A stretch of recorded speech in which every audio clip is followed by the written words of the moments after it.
Hi guys, and welcome to my next video. In this one we will continue with the web development career path on Codecademy. In this one we will complete the Learn Responsive Design lesson or module in this Getting More Advanced with Design section. So we have two lesson sections, then we have a project, and then we have two quiz sections. So let's start with the first one. The first one is called Relative Measurements. Modern technology allows users to browse the internet via multiple devices, such as desktop monitors, mobile phones, tablets, and more. Devices of different screen sizes, however, pose a problem for web developers. How can we ensure that a website is readable and visually appealing across all devices, regardless of screen size? The answer to this question is responsive design, of course. Responsive design refers to the ability of a website to resize and recognize its content based on the size of other content on the website and the size of the screen the website is being viewed on. In this lesson, we will size HTML content relative to other content on a website. You have probably noticed the unit of pixels or px used in websites. Pixels are used to size content to exact dimensions.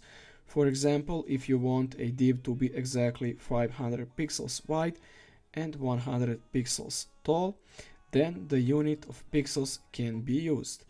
Pixels, however, are fixed, hard-coded values. When a screen size changes, like switching from landscape to portrait view on a phone, elements sized with pixels can appear too small, overflow the screen, or become completely illegible. With CSS, you can avoid hard-coded measurements and use relative measurements instead. Relative measurements offer an advantage over hard-coded measurements, as they allow for the proportions of a website to remain intact regardless of screen size or layout. Close the pop-up message.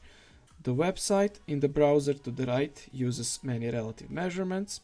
Resize the page by increasing and decreasing the browser's width repeatedly. What do you notice about how the content on the web page responds to the changes in width? When you are done resizing the browser component, proceed to the next exercise. And let's continue to the next exercise and learn more about responsive web development. Okay, so go to the next one. This one is called M. Incorporating relative sizing starts by using units other than pixels. One unit of measurement you can use in CSS to create relatively sized content is the M, written as M in CSS. Historically, the M represented the width of a capital letter M in the typeface and size being used. That is no longer the case. Today, the M represents the font size of the current element, or the default base font size set by the browser if none is given, and it is usually 16 pixels. For example, if the base font of a browser is 16 pixels, which is normally the default size of text in a browser, then 1M is equal to 16 pixels. On the other hand, 2Ms would equal 32 pixels and so on. You got the point? Let's take a look at two examples that show how M can be used in CSS. And here is the font size property, and the value is set to 2M. In the example above, no base font has been specified.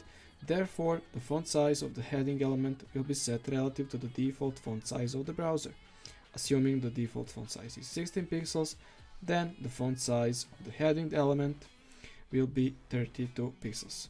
So this will evaluate to 32 pixels. Now we have other example. The example above shows how to use M's without relying on the default font size of the browser. Instead, a base font size 18 pixels is defined for all text within the special section element right here. The second CSS rule will set the font size of all H1 elements that are placed inside of this splash section element relative to the base font of splash section, which is 18 pixels. The resulting font size of H1 elements will be 27 pixels.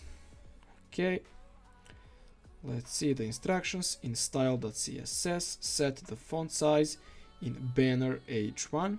So right here is the banner H1, banners travel blog. So this is the banner H1, and set its font size to 1.5 ems. So font size 1.5 ems. Update the page, and we increase the font size. Set the font size in post H2, Saturday market. Let's find the selector. So right here, set the font size to 1.75 ems. Update the code. Right here, we increase the font size with the M units. Now set the font size in post H3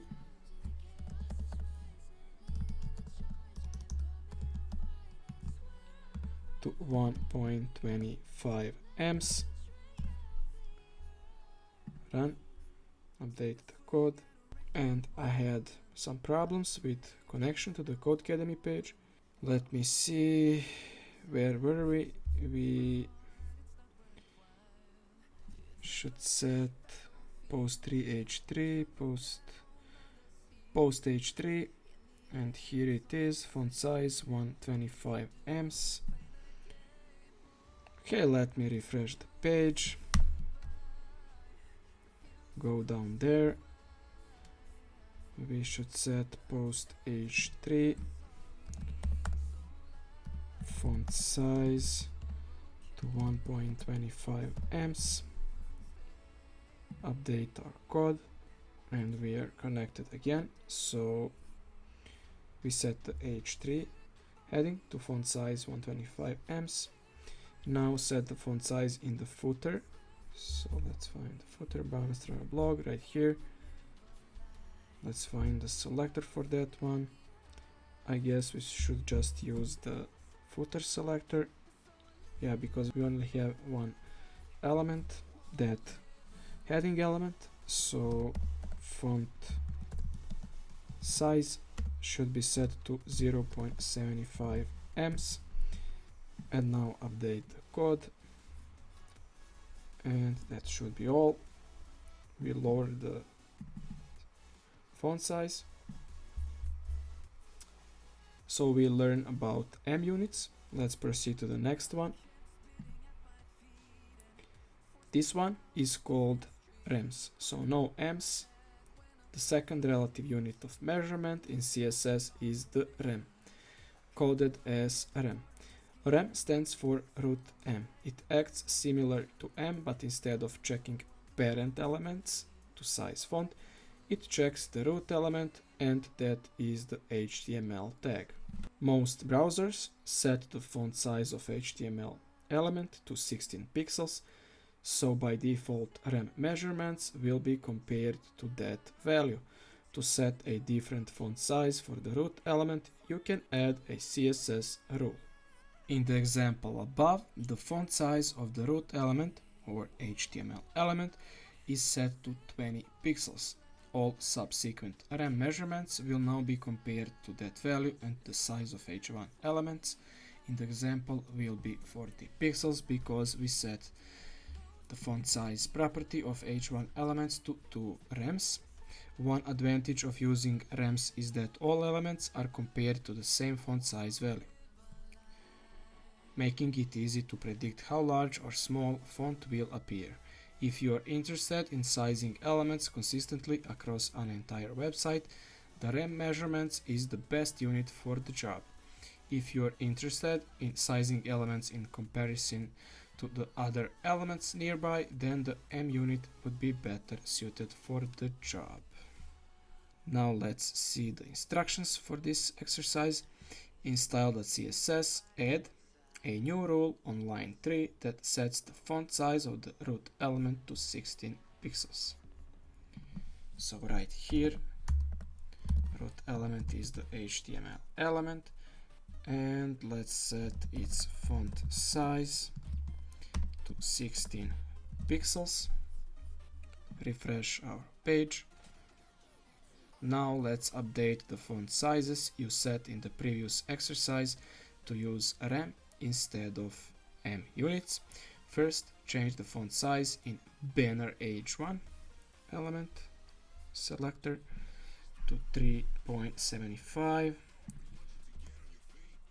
rems, so 3.75 rems instead of Ms. Refresh the page. Okay, here is the heading element. Now set the font size in post H2. Let's find the selector, so right here to 1.875 rems instead of Ms. Refresh the page. Okay, here is the second heading, and now set the font size in post H3 right here to 1.125 rems. Refresh the page. Okay, and now set the font size of the footer element to 1.125 rems. Don't forget that. And now we increase the heading element, and that should be all for this one. In this one we learn about rem units. Let's proceed to the next one. This one is called percentages, height and width. To size non-text HTML elements relative to their parent elements on the page, you can use percentages. Percentages are often used to size box model values like width and height, padding, border and margins. They can also be used to set positioning properties like top, bottom, left and right. And to start, let's size the height and width of an element using percentages. Okay, in the example above, a main element or element with the class of main and the element with the class of subsection each represent the div elements. The subsection div is nested within the main div. Okay, here is the selector. Note that the dimensions of the parent div, so element with the class of main, have been set to a height of 300 pixels and a width of 500 pixels. When percentages are used, elements are sized relative to the dimensions of their parent element, also known as a container. Therefore, the dimensions of the subsection div, so this one right here, will be 150 pixels tall and 250 pixels wide. And that's because the height of the parent element is 300 pixels and the width is the 500 pixels. Be careful, a child element's dimensions may be set erroneously if dimensions of its parent element aren't set first. And we have a note here, because the box model includes padding, borders and margins, setting an element's width to 100% may cause content to overflow its parent container, while tempting 100% should only be used when content will not have padding, border or margin.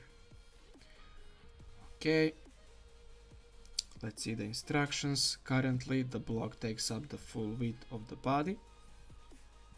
Yep, and we have this small horizontal bar here. Let's modify this so that it doesn't extend to fill the full width.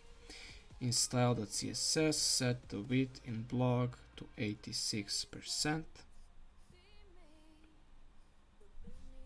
Okay, so right here, set the width property to 86%. This will responsively set the entire blog's container to 86% of the full width of the body. Update our page.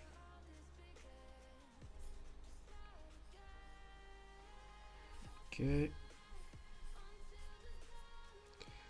Great. Now resize the browser's width again. Notice that the blog's text becomes illegible at smaller widths. To fix this, set the width in blog post to 52%. Let's first do this.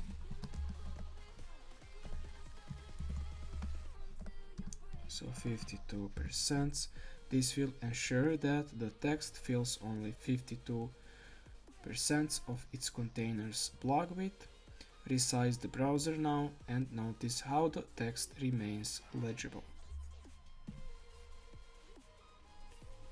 And now you can see the text isn't overflowing the edges now, because the inner width of this post element now is set to 52% of its parent element. Now set the width in post image container, let's find that one, to 100%, and this will make sure that images container is always the full width of the blog post. Oops, I forgot the semicolon.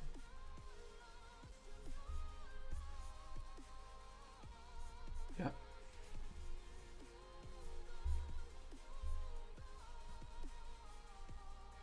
Scroll to the bottom of the page. Notice that there are two images. Okay, yeah, we see that. We would like to display these images next to each other on the page with equal width. Set the width in images image container. So right here to 50%. This will give each image in images equal width. Don't worry if the images still look distorted at the moment, you will improve their appearance in a later exercise. And now they are positioned next to each other.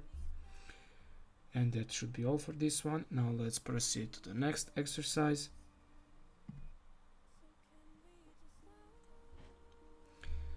This one is called percentages, padding and margin. Percentages can also be used to set the padding and margin of elements. When height and width are set using percentages, you'll learn that the dimensions of child elements are calculated based on the dimensions of the parent element. When percentages are used to set padding and margin, however, they are calculated based only on the width of the parent element. For example, when a property like margin left is set using a percentage, say 50%, the element will be moved halfway to the right in the parent container, as opposed to the child element receiving a margin half of its parent's margin. Vertical padding and margin are also calculated based on the width of the parent. Why? Consider the following scenario. And let's see. A container div is defined, but its height is not set, meaning it's flat.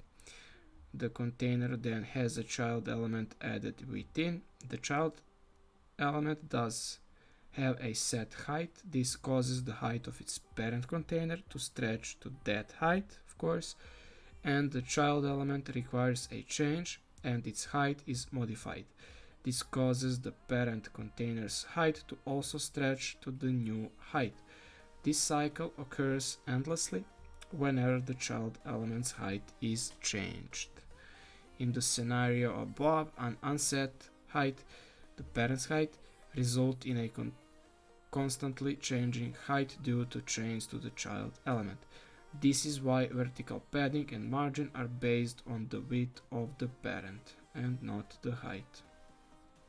Okay, A note: when using relative sizing, ems and rems should be used to size text and dimensions on the page related to text size. Padding around the text. This creates a consistent layout based on the text size, otherwise percentages should be used.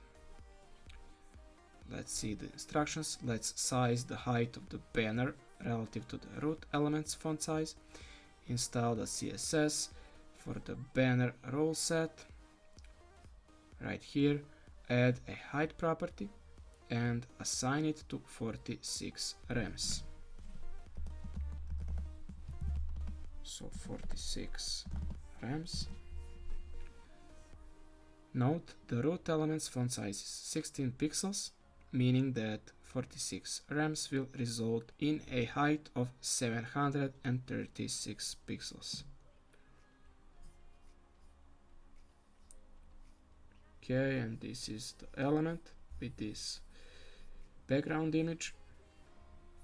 Now set the top margin in blog post selector. So right here, so margin top set to 12.5%.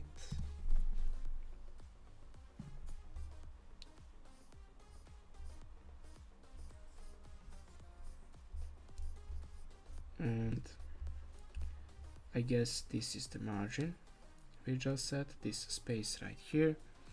Now set the bottom margin in blog post to 7.5.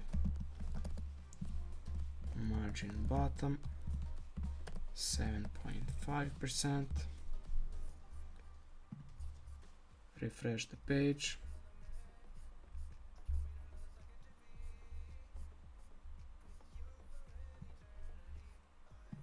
And let me inspect the element and see. Yeah, this is the element. So here is the top margin, not here. So this is the top margin.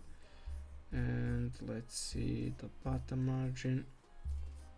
Okay, so all the way down the page, and this is the bottom margin. This space right here. And now set the bottom margin in images selector to 20%. So images, margin bottom to 20%. Update the page.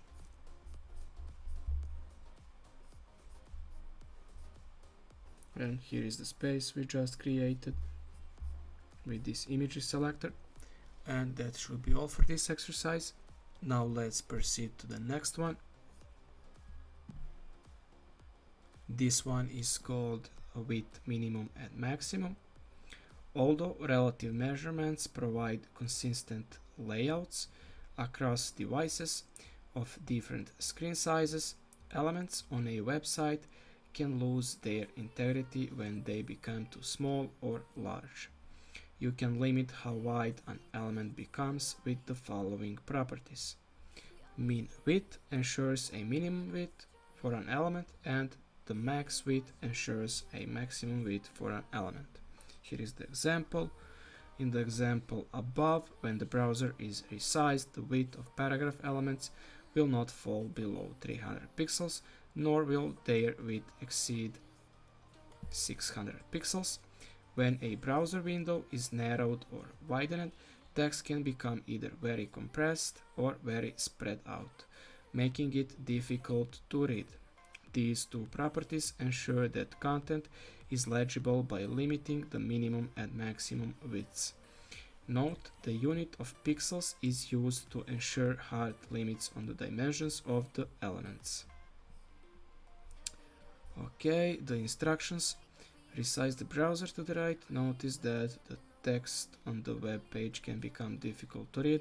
Let's limit the text's width to keep it legible. Install the CSS, create a CSS row that sets the minimum width of all paragraphs to 200 pixels and run your code. let's see if we already have the P selector for paragraph elements, and we don't have one. So let's create the rule and set the minimum width. So min width is 200 pixels. Now refresh the page or update our code. And let's see. I'm not sure if we will be able to see this. Here is the paragraph. We set the min width right here, 200 pixels. Now it is 200 pixels. So let's see. So now it is more than 200. But if you scroll, if you narrow the page, you see the whole page is smaller than 200 pixels. But if you inspect the paragraph element, you will see that the width is 200 pixels because it will never go below this number. And now let's continue to the next exercise.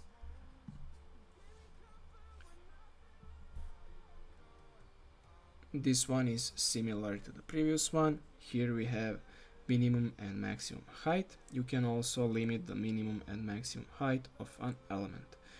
Minimum height ensures a minimum height for an elements box, and on the other hand, max height ensures a maximum height for an elements box.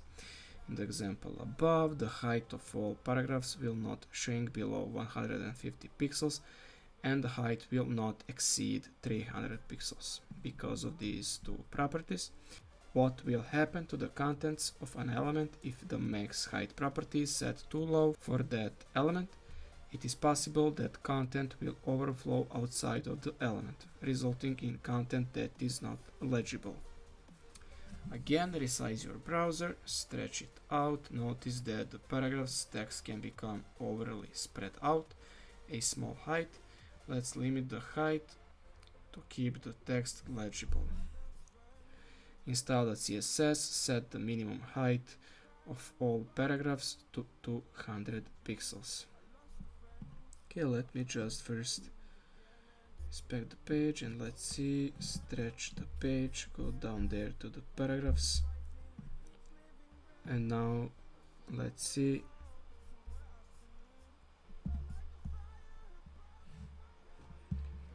Okay, let me stretch the page and let's see. You see how the height is much shorter now, but it's still more than 200 pixels. So you got the point. The height of this element, of the paragraph elements, will never go below 200 pixels, but we cannot stretch the page enough to see that. Okay, now let's continue to the next exercise. This one is called scaling images and videos. Many websites contain a variety of different media, like images and videos. When a website contains such media, it is important to make sure that it is scaled proportionally so that users can correctly view it. In the example above, the element with the class of container represents a container div. It is set to a width of 50%, half of the browser's width in this example, and a height of 200 pixels. Setting overflow to hidden ensures that any content with dimensions larger than the container will be hidden from view. The second CSS rule ensures that images scale with the width of the container. The height property is set to auto, meaning an image's height will automatically scale proportionally with the width. Finally, the last line will display images as block level elements rather than inline block, their default state. This will prevent images from attempting to align with other content on the page, like text, which can add unintended margin to the images. It is worth memorizing the entire example above. It represents a very common design pattern used to scale images and videos proportionally. The example above scales the width of an image or video to the width of a container. If the image is larger than the container, the vertical portion of the image will overflow and will not display. To swap this behavior, you can set max height to 100% and width to auto, essentially swapping the values. This will scale the height of the image with the height of the container instead. If the image is larger than the container, then the horizontal portion of the image will overflow and not display. And this is really handy. Instructions: take a look at the images on the web page. Notice that they currently display incorrectly. Too large, let's fix that. This one, for example. First, in style.css, set the overflow property in image container to hidden. So overflow property, you learn about this one. Set to hidden. Now run your code. And as you can see, the image isn't overflowing its parent element anymore. Take a look at the images once more. At this point, the images partially display. In reality, what we have done is constrain them to the dimensions of their container. In this case, image container. Any part of the image that overflows out of the container will be hidden from the view. This will set us up to scale them proportionally. Now resize the width of the browser back and forth, and we can do that here. We don't need to open the dev tools, and as you can see, the image becomes wider, and when you narrow the page, it becomes narrower. Resize the width of the browser back and forth. Notice that the images expand and contract to show more or less of the image. Instead, let's display the full image at all times. In style.css, set the maximum width in image container image selector to 100%, and this will ensure that we see the whole image without cutting it. This will ensure the full image is always displayed. Let's see that. Go down, and now you can see the whole image. Great work. Take a look at the images on the web page again. They have been greatly improved, and these one here are improved too. Next, we will want to make sure the images automatically remain in proportion when the browser is resized.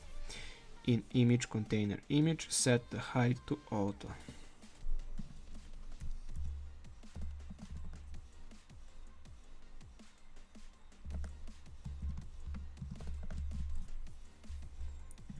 Okay, refresh the page, update our code.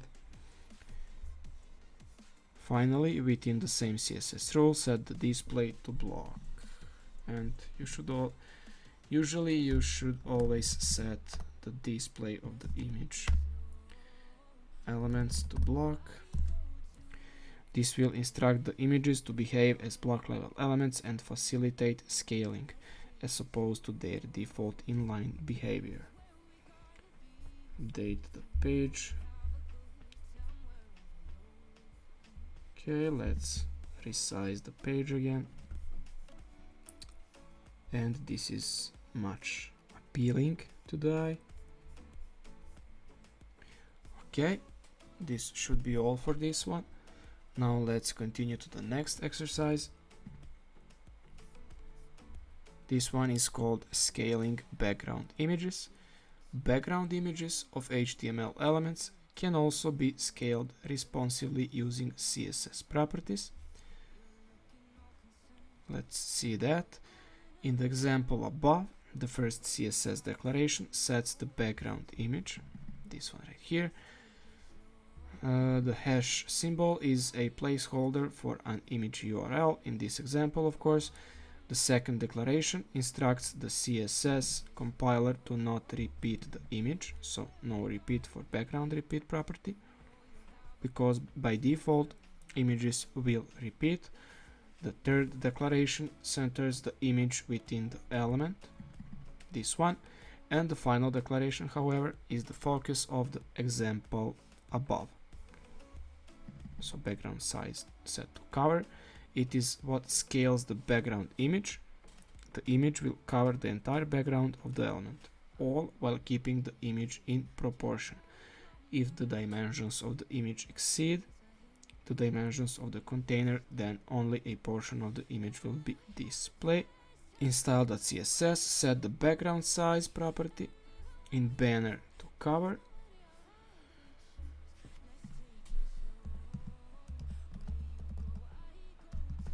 Background size cover, update the page, and we updated this background image right here. Okay, that should be all for this one. Let's proceed. And this one is just the review of everything we did so far. So review relative measurements. Great work. You'll learn how to size elements on a website relative to other elements on the page. Let's review what you learned. Let's see. Content on a website can be sized relative to other elements on the page using relative measurements. The unit of M sizes font relative to the font size of a parent element. The unit of rem sizes font relative to the font size of a root element. That root element is the, of course, HTML element. Percentages are commonly used to size box model features like width, height, padding, or margin of an element. When percentages are used to size width and height, child elements will be sized relative to the dimensions of their parent elements. Remember that parent dimensions must be set first. Percentages can be used to set padding and margin. Horizontal and vertical padding and margin are set relative to the width of a parent element. The minimum and maximum width of elements can be set using min width and max width. The minimum and maximum height of elements can be set using min height and max height. When the height of an image or video is set, then its width can be set to auto so that the media scales proportionally. Reversing these two properties and values will also achieve the same result. A background image of an HTML element will scale proportionally when its background size property is set to cover. Relative units of measurements are a first step towards incorporating responsive design in a website. When combined with more advanced responsive techniques, you can create a seamless user experience regardless of a device screen size. Take some time to experiment with your new knowledge of relative measurements in style.css. When you're done, proceed to the next unit. Okay, this should be all for this first part of this module. If you want, you can experiment with the CSS code and modify your page here. I'll just proceed to the next section, to the second lesson section. And in this second one, we will learn about media queries. The first exercise in this second lesson section is responsive web design. When someone visits a website, it is possible they are viewing it on a phone, tablet, computer, or even a TV monitor.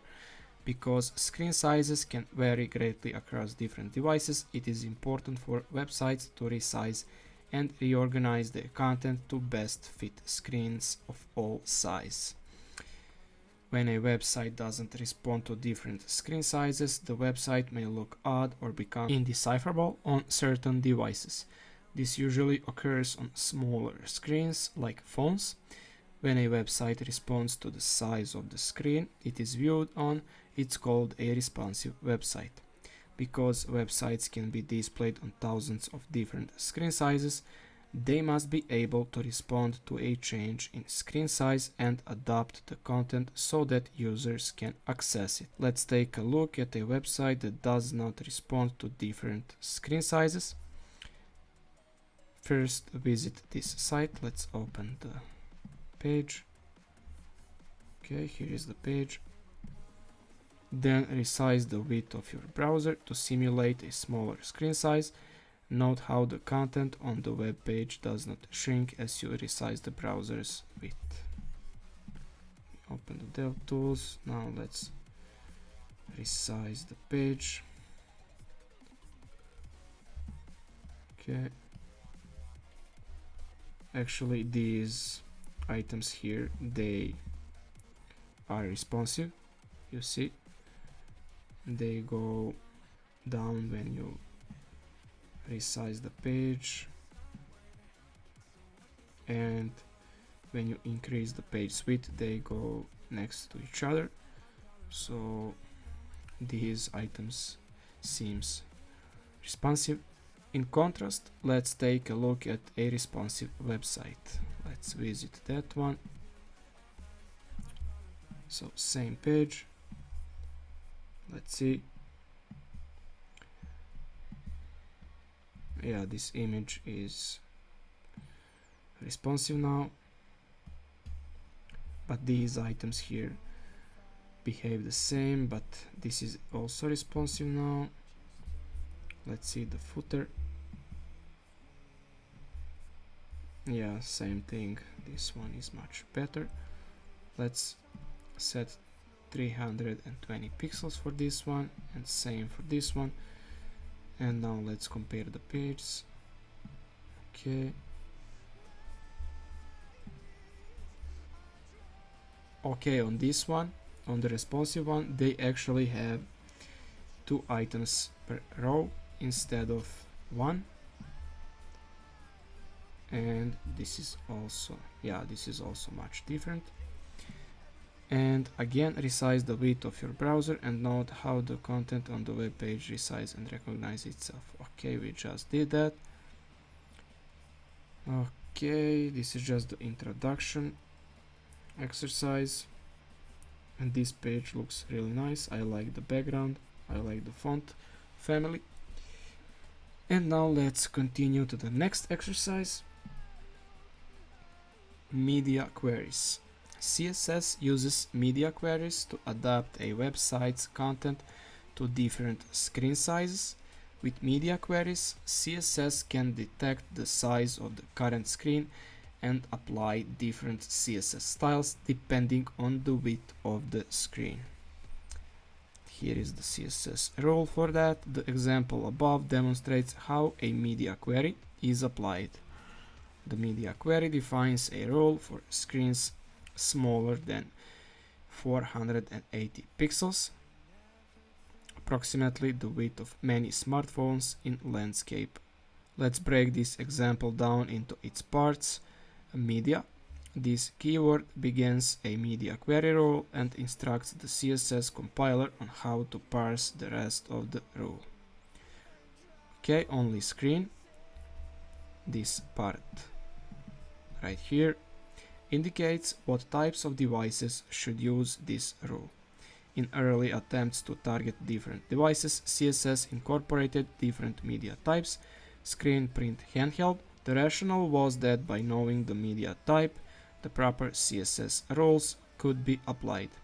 However, handheld and screen devices began to occupy a much wider range of sizes, and having only one CSS rule per media device wasn't sufficient. Screen is the media type always used for displaying content, no matter the type of device, and the only keyword is added to indicate that this rule only applies to one media type. Screen type. And this part right here, so end, and then we have in parentheses max width. This example has 480 pixels. This part of the rule is called a media feature and instructs the CSS compiler to apply the CSS styles to devices with a width of 480 pixels or smaller, because this is set to max width. So everything up to 480 pixels. Media features are the conditions that must be met in order to render the CSS within a media query. CSS roles are nested inside of the media query's curly braces. The rules will be applied when the media query is met. In the example above, the text in the body element is set to a font size of 12 pixels when the user's screen is less than 480 pixels. And here is the CSS rule. So body font size 12 pixels when the screen is 480 pixels or less. Instructions for the exercise: at the bottom of style.css, write a media query for a max width of 480 pixels. Okay, let's just copy this one. It's exactly the same, so 480 pixels.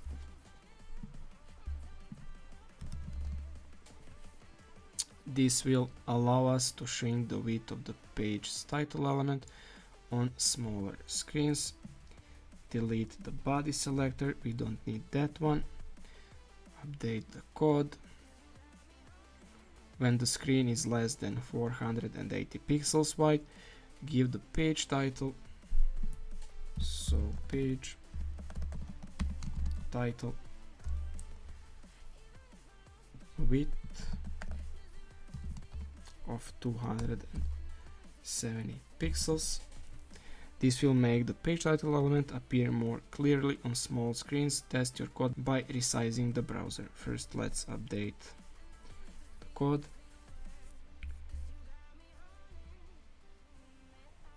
So page title, I guess this is the page title. Let me inspect that. Yeah, the page title is the parent element of that h1 element, so the whole element here. And let me, and as you can see, when you resize the page, when you hit 480 pixels or less, the width of this page title element is set to 270 pixels. Okay, and now let's proceed to the next exercise. This one is called range. Specific screen sizes can be targeted by setting multiple width and height media features. Min width and min height are used to set the minimum width and minimum height, respectively. Conversely, max width and max height set the maximum width and maximum height, respectively. By using multiple widths and heights, a range can be set for a media query. Okay, the example above would apply CSS rules only when the screen size is between 320 pixels and 480 pixels. Notice the use of a second "and" right here keyword after the min width media feature. This allows us to chain two requirements together. The example above can be written using two separate rules as well. Here is the example. The first media query in the example above will apply CSS rules when the size of the screen meets or exceeds 320 pixels. The second media query will then apply CSS rules when the size of the screen meets or exceeds 480 pixels, meaning that it can override CSS rules present in the first media query or apply additional CSS rules that are not already present in the first. Both examples above are valid, and it is likely what you will see both patterns used when reading another developer's code. Let's see the instructions. Let's make the gallery images appear larger when the screen size is small to medium size. Write another media query. Okay, let's copy the rule. Go down.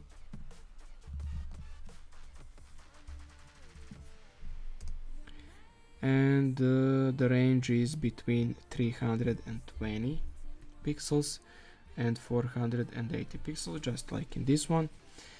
Use min width and max width to define the range. Of course, that should be fine. Now inside the media query, select the thumbnails within the gallery with, let's just copy the selector,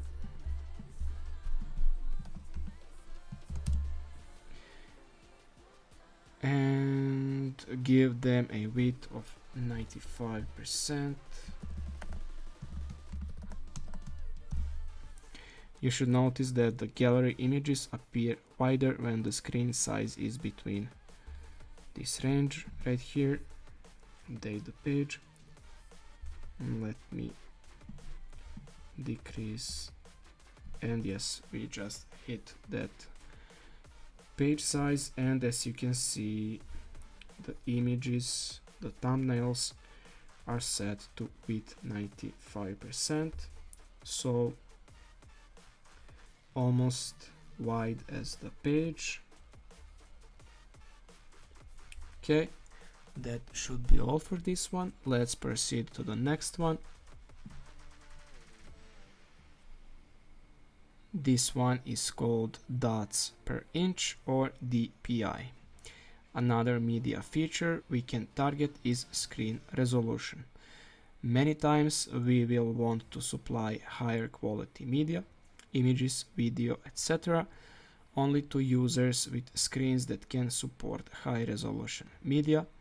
Targeting screen resolution also helps users avoid downloading high resolution, large file size images that their screen may not be able to properly display. So why bothering and downloading the files then? To target by resolution, we can use the min resolution and max resolution media features.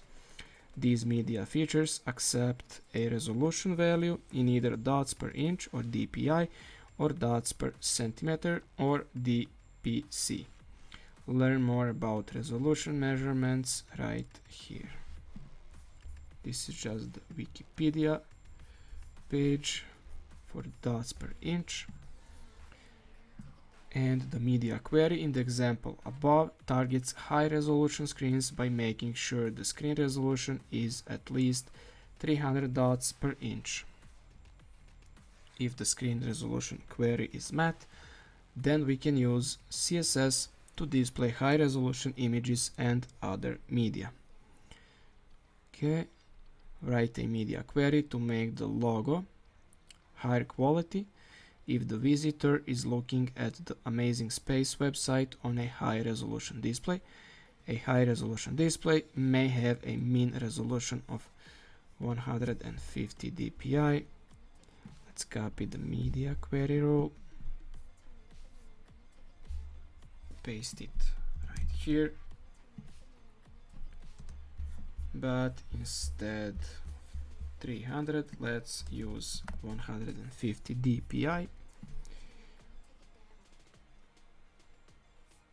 And now inside of the media query, add the CSS property to the logo class.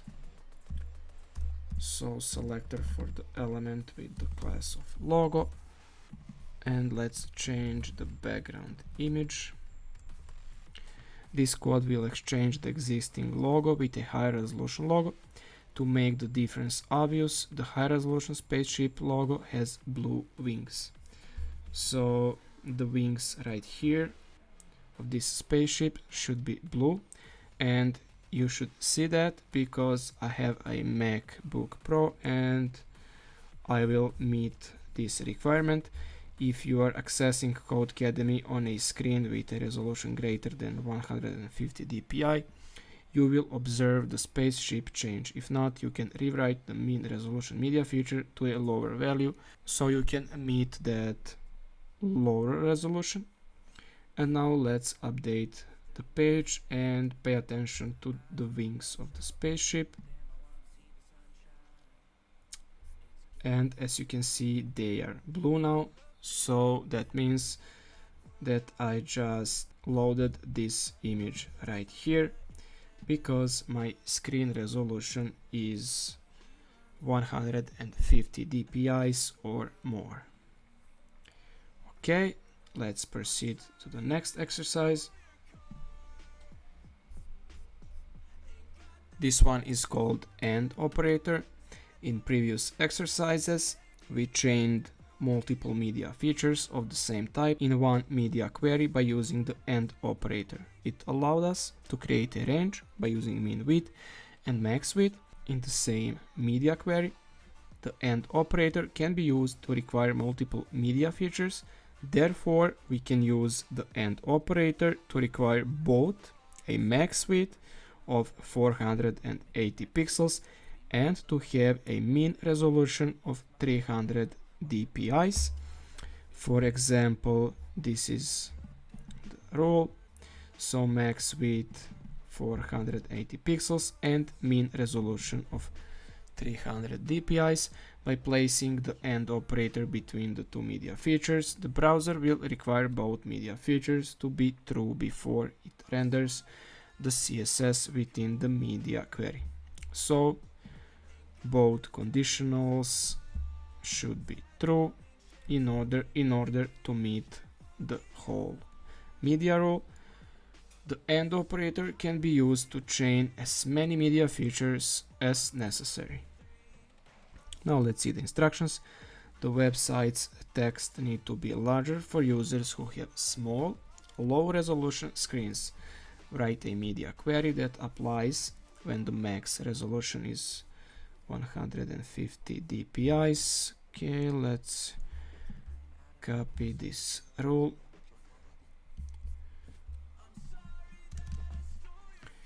So 150 dpi, and the screen has a max width of 480 pixels. So max resolution instead of min resolution. Delete this comment. Update our page. Okay, I guess they want us to write max resolution first. I don't see why that is important because both conditionals should be met anyway, but let's write like that. And now let's update our code, and it's okay now. Inside the media query, make the font size of the page description element, so page description element font size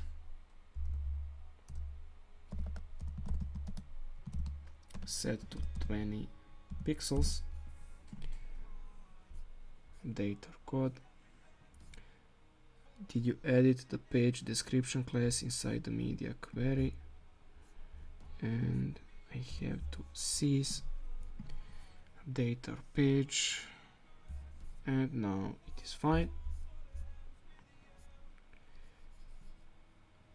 Okay, that should be all for this one. Let's proceed to the next one.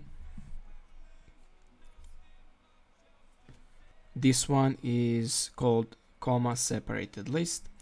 If only one of multiple media features in a media query must be met, instead of the both one, media features can be separated in a comma separated list. For example, if we needed to apply a style when only one of the below is true, the screen is more than 480 pixels wide, or the screen is in landscape mode, we could write this. Okay, so basically we use comma instead of second AND keyword. In the example above, we used a comma to separate multiple rows. The example above requires only one of the media features to be true for its CSS to apply. Note that the second media feature is orientation.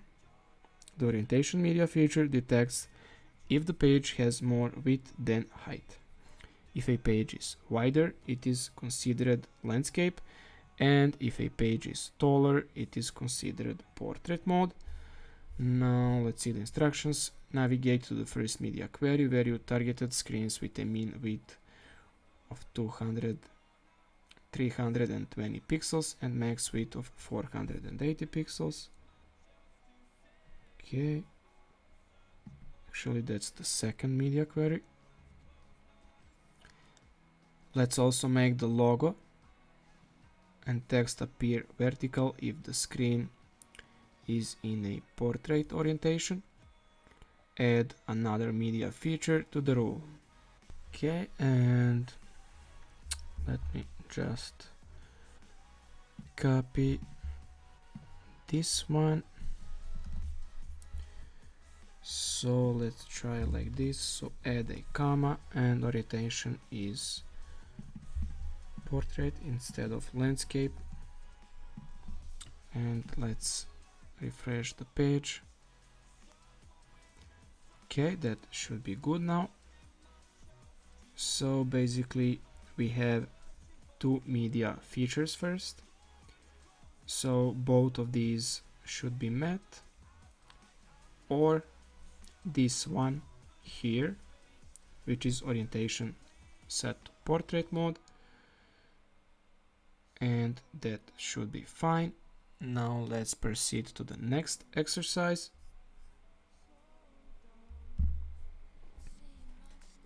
This one is called Breakpoints.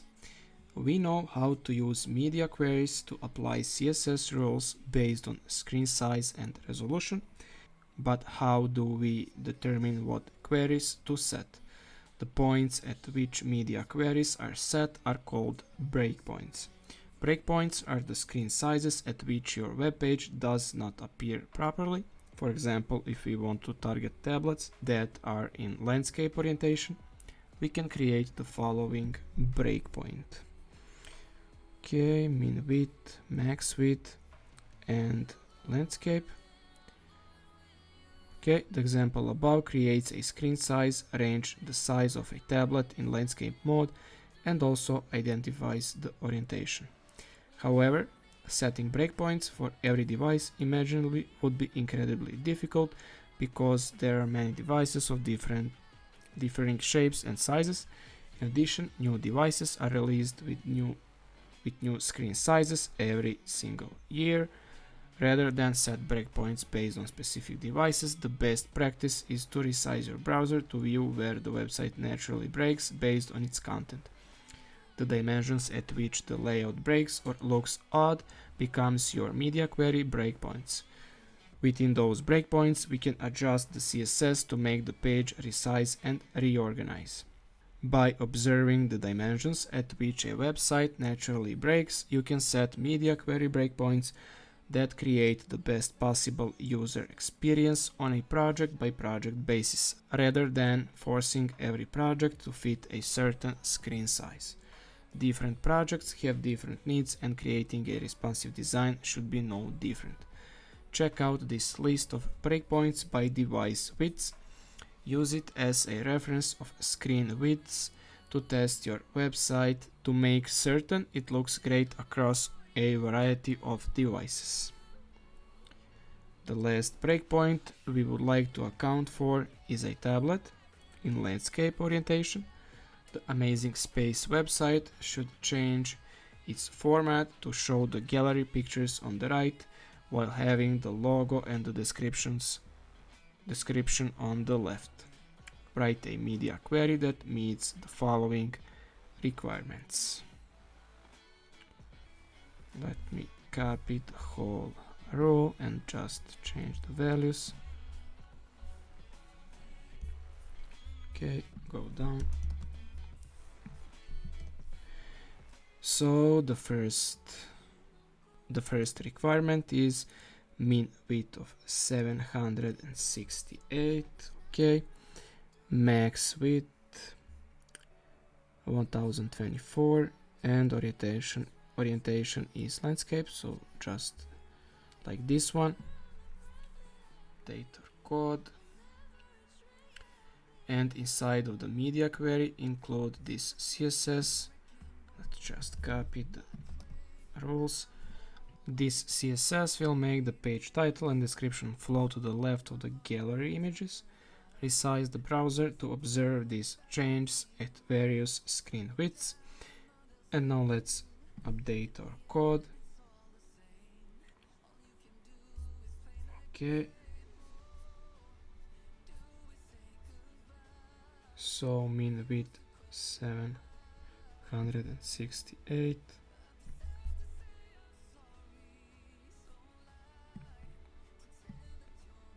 And here it is. This is the range we set. And as you can see, text align is positioned left, and the whole element, description element, is floated to the left, and these thumbnails are also floated to the left size, I guess, and the width is set to 20 ems, and now they are positioned next to each other. Okay, and now let's proceed to the next exercise. This one is just the review of everything we did so far. So review media queries. Incredible work. You'll learn how to change the way a website appears on different screens with media queries and breakpoints.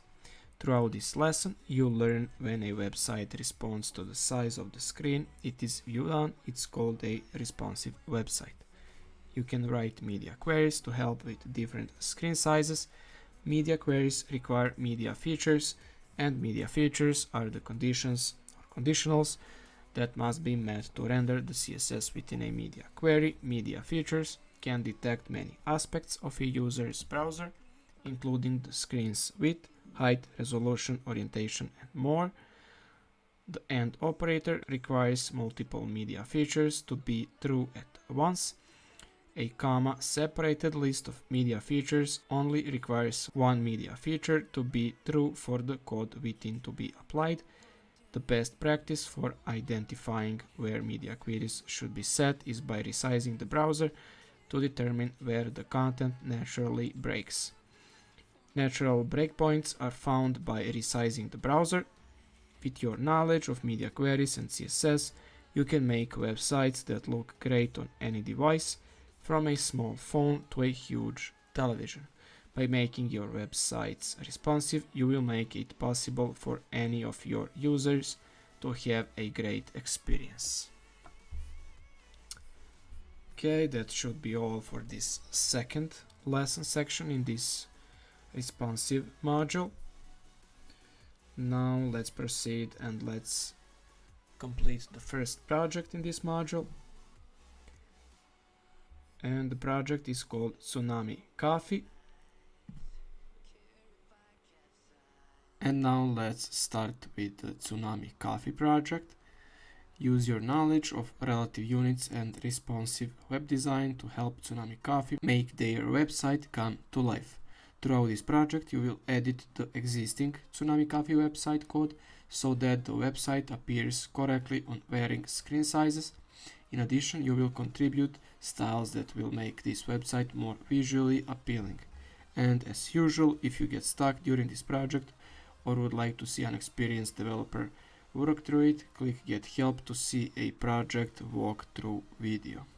And now let's start with the project. We have 14 tasks in total. So the first task, the website needs a background image in the main section at the top of the page. So this section right here, I guess. Navigate to the style CSS file and add the following image to the main class as a cover-sized background image. Let's set the background.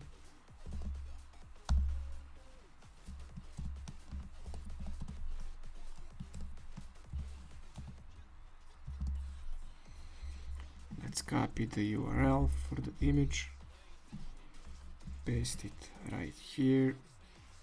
So background image, background size is cover. And now let's update our code, and here is the image. Okay, now the navigation items at the top of the page need more padding. Add a padding of 0.75 rems to the top and bottom, and 1.25 rems to the left and right of the navigation's list items. Okay, let's find the selector. I guess this is the one right here. So we need a padding of 0.75 rems to the top and bottom, and 1.25 rems to the right and left. For the navigation's list items, let me check the rest of the selectors. Yeah, I guess we selected the right items. Let's update our code. And yes, we added some space here. Okay, the coffee beans image under the main banner in the supporting section is too large. So this one right here, inside of the supporting image selector. So this one right here, set the height and width dimensions to 10%. So width 10% and height also 10%. Update our code. Okay. The coffee beans image looks better now, but the text to the right of it needs to be spaced out further from the image. Set the right margin of the image to 5%. So margin right 5%. Update our code. Okay, now we have the space here. The font size of the rating should be increased within the rating section. So rating selector, use rem units to make the H1 text equivalent to 40 pixels. This can be calculated based on the HTML element's font size. So rating H1, font size should be equivalent to 40 pixels. And let's see, the font size is set to 16 pixels.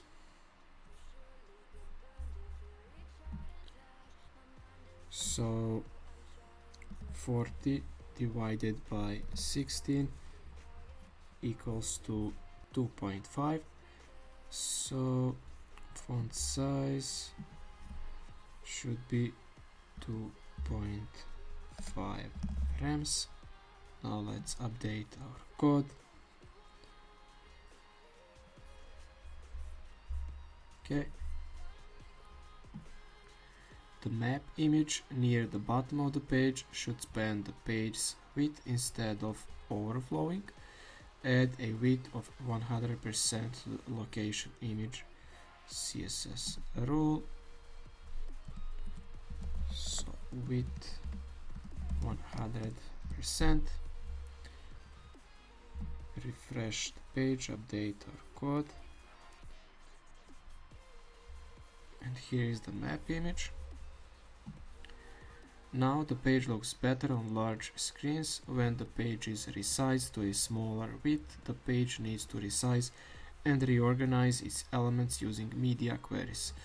Write a media query that targets the screen when its width is under 960 pixels and smaller. Okay, go down.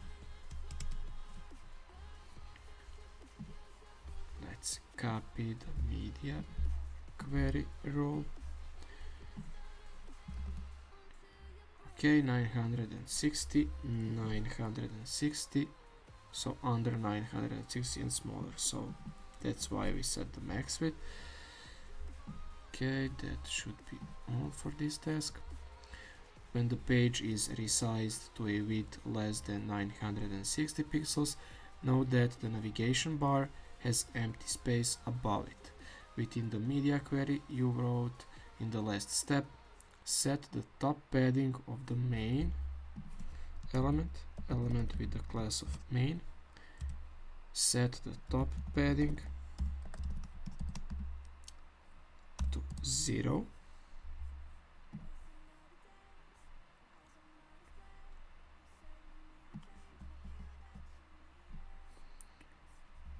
Okay, let me see where is the main element, and here is the main element, this whole element.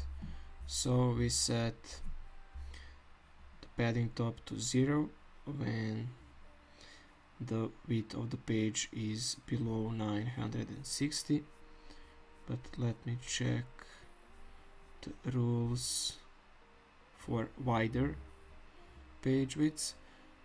So we have a height and we have a padding top set to 1 rem, which is 16 pixels. And let me increase the page width, and as you can see, now we have the padding top of 1 rem or 16 pixels. Okay, completed. Resize the browser from large to small. Notice that the coffee beans image in the supporting section causes the supporting paragraph to become too thin. Write a media query for screens under 700 pixels. Okay, let's go there and let's write the media query for maximum width of 700 pixels, not 7000. Inside the media query, make the image disappear by ensuring that the supporting image selector displays nothing on that page width. And now the image is gone. Let's increase the page width, and here is the image back again. Continue to resize the width of the browser until the website is the size of a small screen. Okay. Write a media query that targets a screen width less than 470 pixels. So 470 pixels. Inside the media query for small screens, you will need to apply a variety of styles. First, make the ratings H1 font size the equivalent of 32 pixels using rem units. This is easy. So the HTML's font size is set to 16 pixels. So 32 pixels is 16 multiplied by 2. So 2 rems should be fine. But let me fix the selector. So rating and then H1. Okay, so font size is 40 pixels on larger screen, and now should be 36 pixels. And let me find that H1. So rating H1, and here is the H1 we are modifying right now. So let's decrease the size, and now the font size is smaller, and when you increase the page width, the font size is larger. Okay, the images in the gallery are too small for small screens. Select the images in the gallery and style them so that they fill the width of the screen. Then set their margin to 0 so they span across the entire page. Okay, let me see if we already have the selector for the images. So right here, gallery images. So they should fill the width of the screen. So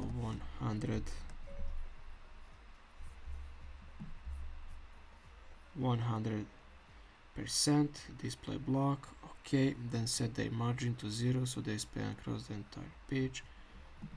Margin 0. Update our code. Let's go down there, and now the images are stretching the full width. Okay, the footer's text is not formatted correctly on small screen sizes. Hide the nav inside the footer to appear better on small screens. Then resize the screen from small to large and watch your website change its appearance to best fit the screen size. You just built a responsive website, and this is the media query for small screens. So nav footer display none. Actually, nav is inside of the footer element. Let's update our code. Okay, here is the nav, and let's resize the page, and now it's gone. Okay, that should be all for this one. Close the pop-up message. Let's see the page. So large screens. Now let's resize the page again to smaller screens. Okay, and let's continue.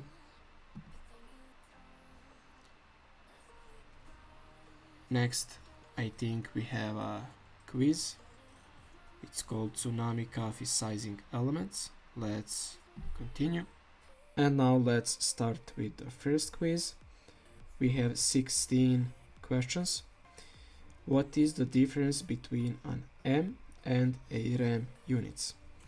An M sizes relative to the current element's font size or inherited based font size, whereas RAM sizes relative to the root element's font size or HTML element, and this one should be the right answer, of course. Correct. What is needed to change the default font size of the root element? A CSS rule that targets the font size of the HTML element, and this one should be the right answer, of course. An M represents which of the following? The height false, the width false, the size of the base font in use, and the size of the root element's font. So the size of the base font in use, of course. Assume the default font size of a browser is 12 pixels. The following code will size the paragraph's text to how many pixels? So 1.5 multiplied by 12 is 18 pixels. This is correct, of course. Which of the following is the root element that RAM's size relative to? And that should be the HTML element, of course. What are the maximum dimensions of a div with the following properties? So maximum height 600 and maximum width of 900 pixels. So 600 pixels tall and 900 pixels wide should be the right answer, of course. What are the minimum dimensions of a div with the following properties? So minimum height 150, minimum width 300, and here it is, 150 pixels tall and 300 pixels wide, and that's correct, of course. The following code will set the text of a paragraph inside a splash section element to how many pixels? Let's see. So 1.5 RAMs. The HTML's font size is 16 pixels multiplied by 1.5. That's 24 pixels. Of course, that's correct. which of the following property value pairs will ensure that the background image of the div in the code below will scale proportionally while filling the entire div. That should be background size with the value of cover, of course, correct. The code below will display images in which of the following ways. Let's see. Images will span half of the width of their container, scale proportionally and display entirely. Images will shrink to the full width of their container, scale unproportionally but display entirely. Images will shrink to the full width of their container, scale proportionally and display partially if the image dimensions exceed container dimensions. Images will span half. Okay, I think this is the right answer because we have overflow set to hidden. That's why the image will display partially and shrink to the full width of their container because it is set to 100%. And that's correct, of course. In the code below, how many pixels should the font size of the root element be set to in order to set the size of main headings to 36 pixels? So 36 divided by 2 is equal 18 pixels. Let's find that. Of course, that's correct. The height property in the code below should be set to which of the following values to ensure that the image remains proportional to its original size. Okay, so the image should be set to auto value, of course. When percentages are used to size height and width, dimensions are set relative to which of the following: the parent of a child element, the subchild of a child element, the child of a parent element, and the root element. So this one, I guess, should be the right answer. So relative to the parent of that child element, of course. The following code will size all h1 elements in splash section to how many pixels? So h1 splash section 1.5 ems. And font size of splash section is 16 pixels. Now we have ems. That's why we are looking at this splash section parent element and not the HTML element. So this should be 24 pixels, of course. Which of the following is an advantage of using relative units of measurements over hard-coded measurements? Relative units allow the browser to render the web page faster, false. Relative units of measurements ensure consistent proportions across a website regardless of screen size or layout. Relative units offer no significant advantages over hard-coded measurements, and relative units better communicate the intent of a layout. And I think this one should be the right answer, of course. When percentages are used to size padding and width, dimensions are set relative to which of the following: the height of the child element, the height of the parent element, the width of the parent element, and the width of the child element. And this one should be the right answer. The width of the parent element, of course, correct. And we scored the maximum of 100% result. Up next, and in the next one we have a media queries quiz.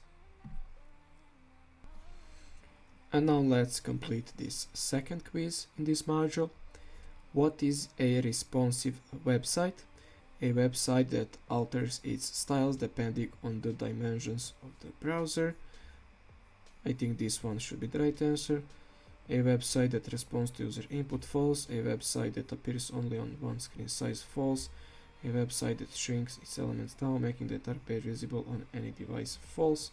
So like I said, this should be the right answer, of course. Which of the following requirements must be met so that the media query below applies its corresponding CSS rules? Okay, so two conditionals and we have and in between. So we need to meet both of these conditions. The first one is max width of 480 pixels. So a browser with a width below 480 pixels, but we need and in this case, so below 480, and a screen resolution above 150 dpi. What is the purpose of a media query? Media queries are the only way of adding media. False. Media queries block a website from detecting false. Media queries are exclusively for making websites mobile friendly. False. And media queries allow websites to alter their CSS, often to resize and reorganize elements so that the website appears correctly on any device. Of course, it is correct. What browser dimensions will meet the media query below? Let's see. Media only screen and minimum width of 200 pixels and maximum width of 600 pixels. So two conditionals should be met because we have AND operator, and the first one is the minimum width of 200 pixels. A browsers with a width of false,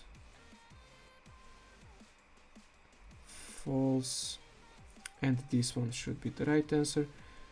A browser with a width of 250 pixels, and in this case this is the height, and this is not important. It's correct, of course. What mistakes are present in the media query code below, if any? Media only for screen and then we have condition, and this for keyword is not needed in this CSS rule, so the for keyword is not needed. At which dimensions should a media query breakpoint be added? It is necessary to add a breakpoint about every 200 pixels. Nope. It is necessary to add breakpoints when the screen is... Nope. It is necessary to add breakpoints for dimensions where a website's content naturally breaks or looks odd when resizing the browser. I think this one is the right answer. It's necessary to add breakpoints for every device currently in use. False, so this one is the right answer. And which of the following requirements must be met so that the media query below applies its corresponding CSS rules? We have a comma operator, so we can meet only one of these two. We don't need to meet both conditionals. A browser with a width below 320, but we have a minimum width, so above 320. Right here, a browser with a width above 320 pixels or an orientation of landscape. Right here, and this is the right answer, of course. And we scored the maximum 100% result. And that should be all for this Learn Responsive Design section. Thanks for watching and see you guys in the next one.